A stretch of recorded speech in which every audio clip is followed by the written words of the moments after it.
శ్రీమద్ భగవద్గీత 4వ అధ్యాయము జ్ఞాన కర్మ సన్యాస యోగంలో 26వ శ్లోకం.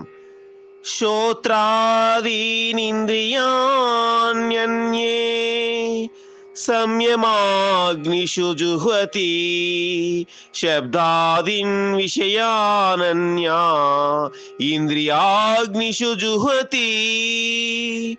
కొందరు యోగులు శ్రోత్రాది ఇంద్రియములను సంయమన రూపాగ్నుల యందు హోమము చేయుదురు. మరికొందరు యోగులు శబ్దాది సమస్త విషయములను ఇంద్రియ రూపాగ్నుల యందు హవనము చేయుదురు. అనగా యోగులు మనోనిగ్రహము ద్వారా ఇంద్రియములను అదుపు చేయుదురు. తత్ఫలితంగా శబ్దాది విషయములు ఎదురుగా ఉన్నను లేకున్నను వాటి ప్రభావము వారి ఇంద్రియములపై ఏమాత్రము ఉండదు అంటున్నాడు పరమాత్మ.